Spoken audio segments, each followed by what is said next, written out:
محدودیت منسوب سید محمد نوربخش، اس کے اوپر میں واہ، نے باقاعدہ میرے آرٹیکل لکھا. پھر میں رسول جعفریان سے ملا بذاتی ہی، میرے ساتھ تصویریں بھی اس کی، اس کے ساتھ میری تصویریں بھی ہے. پھر میں نے ان کو یہ پیش بھی کیا کہ قبلہ آپ نے اس طرح کیا ہے تو میں آپ کو یہ، تو بڑا خوش ہوا، بہت خوش ہوا. اچھا. یہ آپ کو ماننا پڑے گا، ایرانی جو محققین ہیں نا وہ بڑے وسیع دل رکھتے ہیں. ہاں جی. نہیں، اگر محقق اگر پاکستان کہیں کا بھی ہو نا، حقیقی محقق وہ وسیع دل والا ہوگا. یہ ایران اور عرب کا نہیں ہے.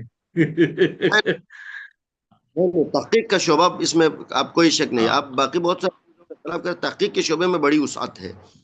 تو آپ نہیں پاکستان میں اگر میں مولوی کے خلاف ایسا کوئی آرٹیکل لکھوں نا تو پھر زندگی بھر وہ مجھ سے بات نہ کرے. نہیں نہیں، تو آپ ایران کے اندر خامنائی کے خلاف کچھ لکھوا کے دکھا دیں مجھے، پتا لگ وہ جائے گا کتنی تحقیق کا وہ نہیں ہے نا. آغا میں یہی کہہ رہا ہوں کہ یہ جو ہم بلا دیتے ہیں نا فلاں ملک کے لوگ ایسے، فلاں مذہب نہیں ہے. یہ تحقیق کا مزاج جس کا بھی ہوگا وہ ایسا ہی ہوگا. اگر نہیں ہے تو وہ محقق نہیں ہے. ہمنائی کو چھوڑے نا، آپ یہاں پہ ادھر ایک پوسٹ کر کے دکھائے نا موجودہ عاصم منیر صاحب کے خلاف. وہی میں کہہ رہا ہوں نا. میں نے تو یہ نہیں کہا کہ میں تو صرف فضیلت تو بیان ہی نہیں کی نا. میں کہہ رہا ہوں تحقیق کا مزاج جس کا بھی ہوگا وہ وسیع ظرف نہیں ہے تو محقق نہیں ہے. چاہے وہ ایرانی ہو، عربی ہو، وہاں پہ شیعہ ہو، پاکستانی ہو، خپلوی ہو، شگری ہو، اگر اس میں پہلے وسعت نہیں ہے وہ محقق نہیں ہے. ٹیلیگرام پہ کیا جعفریان صاحب کو، سر میرا تعلق نوربخشی مکتب فکر سے ہے، میں نے یہ کیا پھر آپ کے ایک بڑا اس کے اوپر میں نے ایک آرٹیکل لکھا. تو انہوں نے مجھے، حالانکہ وہ بڑا مصروف بندہ ہے، انہوں نے مجھے کہا کہ آپ پہلے مجھے وہ بھیج دیں، آپ کا آرٹیکل بھیج دیں تاکہ آپ کے آنے سے پہلے میں اس کو پڑھوں. پھر میں نے وہ واہ. بھیجا، اس کی فوٹو کی. پھر انہوں نے 3 دن بعد مجھے ٹائم دیا، میں اس سے ملنے گیا اس کے کتاب خانے کے اندر. تو بڑے پرتپاک طریقے سے انہوں نے نہ صرف استقبال کیا، انہوں نے مجھے وعدہ کیا کہ میں اگلی ایڈیشن میں آپ کے اس نقطۂ نظر کو بھی شامل کروں گا. پھر واہ. اس کتاب کی دوسری اشاعت آئی، اگلے ایڈیشن جب آیا تو اس کے حاشیے میں انہوں نے لکھا باقاعدہ کہ ماشاء اللہ. قوم میں زیر تعلیم ایک طالب علم نے اس کے اوپر نقد بھی کیا ہے، وہ اس سرے سے اس کے منکر ہے، اس ادعا کو درست نہیں سمجھتے. خیر واہ. اس پہ انشاءاللہ میں ایک تفصیلی اس پہ گفتگو کروں مستقل گا. پروگرام ہو، یہ تو بہت ضروری ہے. اچھا، اس سے میں صرف ایک چیز آپ سے پوچھوں گا بات ختم ہونے سے پہلے. رسول جعفریان صاحب کی کتابیں میں نے بھی ایک دو پڑھی. تو یہ مولانا ہے یا کوئی ریسرچر ٹائپ یونیورسٹی لیول کا؟ مولانا جی. معمم معمم اچھا اچھا. اچھا. لیکن ان کی ملبہ. کتابوں سے ایسا اندازہ نہیں ہوتا، اس لیے میں نے کہا کہ ذرا پوچھ لوں. اصل میں اس کے اپنی بایو ہسٹری بھی، خیر یہ ہمارے موضوع سے ہٹ کے، لیکن چلو ایک دلچسپی والی بات ہے. اس کے ذاتی شخصی وہ بھی بڑی خوبصورت ہے. وہ کہتے ہیں کہ میں اس تاریخ کی طرف کیوں آیا، تو کہتے ہیں میں روزانہ درس خارج میں جاتا تھا. آپ کو پتہ ہے حضرت معصومہ کے حرم میں درس خارج کے بڑے بڑے کلاسز، بڑی بڑی کلاسز ہوں. ہوتی ہیں. جاتا تھا میں روزانہ، نیچے بیٹھ کے یہ سوچتا تھا یہ 100 200 بندے بیٹھے ہوئے یہ سب مجتہد بنیں گے، پھر کیا ہوگا. پھر میں ذاتی طور پر سوچتا تھا کہ شیعوں میں کون سا موضوع جو ہے وہ کمزور ہے، جس پہ کام زور نہیں ہے. ہوا ہے. تو میں خود بہت ضبط اہم. سوچتا. پھر تفسیر پہ تو بھی اب کافی ماشاءاللہ سے کام ہو چکے ہیں، حدیث پہ تو پھر ایک وسیع ذخیرہ موجود ہے. میں ذاتی طور پر سوچتا تھا، وہ کہتے ہیں کہ میں ذاتی طور پر سوچتا تھا کہ یہ تاریخ کا پہلو کمزور ہے. پھر میں نے اس درس خارج کو چھوڑ کے اس تخصص کو شروع کیا. وہ باقاعدہ پی ایچ ڈی ڈاکٹر بھی ہے، درس خارج تک کا طالب علم بھی ہے، اور اب بھی معمم ہی رہتے ہیں.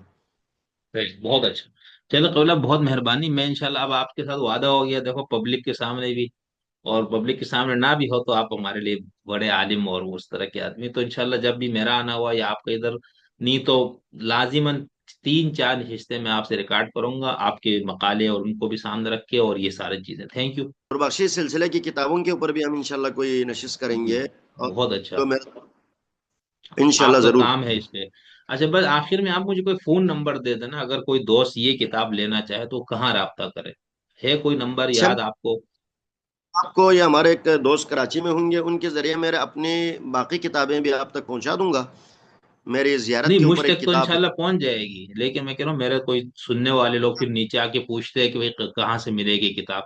کوئی نمبر تو دے زیارت دیں آپ.